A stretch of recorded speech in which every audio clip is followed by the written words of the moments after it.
జగన్ తీసుకొచ్చిన గొప్ప వ్యవస్థ వాలంటీర్ వ్యవస్థ అన్న ఇది వచ్చింది. జనంలో కూడా వాలంటీర్ల పట్ల ఓవరాల్గా పాజిటివ్ ఇది ఉంది. 50 ఇండ్లకి ఒక వాలంటీర్ ఉండడం, వాళ్ళ 50 ఇండ్లలో ఏ అవసరాలు వచ్చిన వాలంటీర్ పోయి తీసుకోవడం, ఇవన్నీ జరిగాయి. వాళ్ళని ఆ వాలంటరీ వ్యవస్థను బ్రేక్ చేయాలనేది తెలుగుదేశం, జనసేన, బీజేపీ కూటమి లక్ష్యంగా ఉండింది. ఎప్పుడైనా అంతే ప్రత్యర్థి బలాల్ని ఎలా బలహీనపరచాలనేవి అన్ని రాజకీయ పార్టీలు చేసే పనే.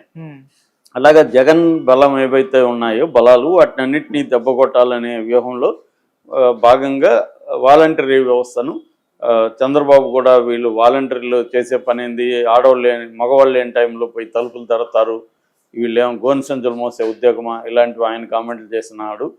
దాని తర్వాత పవన్ కళ్యాణ్ ఎక్స్ట్రీమ్కి వెళ్ళిపోయి ఎవరు చేయని ధైర్యం చేసి పవన్ కళ్యాణ్ అసలు ఆంధ్రప్రదేశ్లో దాదాపు 33,000 మంది మహిళలు మిస్సింగ్ అయ్యారు, వాళ్ళు ట్రాఫికింగ్కి అమ్మేశారు వాళ్ళని. దీనికి ప్రధాన కారణం వాలంటీర్లు ప్రతి ఇంటికి వెళ్ళి అక్కడ ఎవరెవరు స్త్రీలు ఉన్నారు, ఒంటరి స్త్రీలు ఎవరెవరు ఉన్నారు, ఆ డేటా అంతా సంఘ విద్రోహ శక్తులకు ఇచ్చారు. సంఘ విద్రోహ శక్తులు వీళ్ళని మిస్సింగ్ చేసుకెళ్లారు. ఇది నాకు కేంద్ర నిఘా సంస్థలే నాకు చెప్పాయి అని పవన్ కళ్యాణ్ అన్నాడు. అప్పుడు ఆయన మీద సీరియస్ విమర్శలు కూడా వచ్చాయి. కేంద్ర నిఘా సంస్థలు ఈయనకెందుకు చెప్తాయి, స్టేట్ గవర్నమెంట్కి, హోమ్ డిపార్ట్మెంట్కి చెప్పాలి కదా అనేది ఒకటి.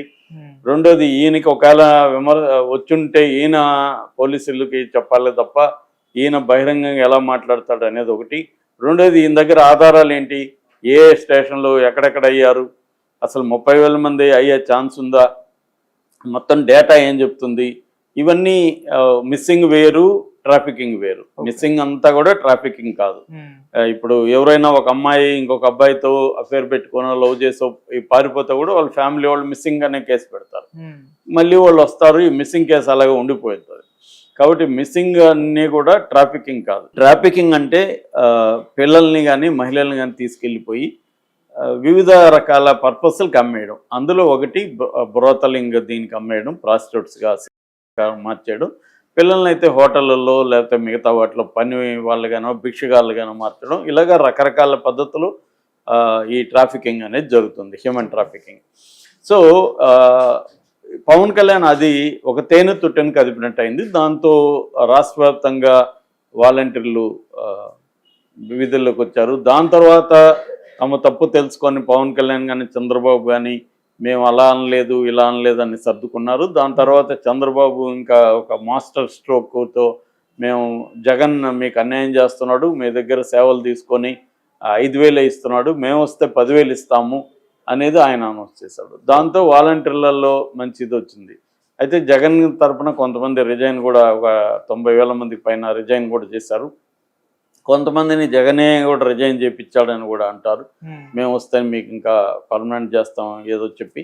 సో ఏదేమైనా వాలంటీర్లని బలాన్ని అయితే పవన్ కళ్యాణ్, చంద్రబాబు దెబ్బ కొట్టగలిగారు.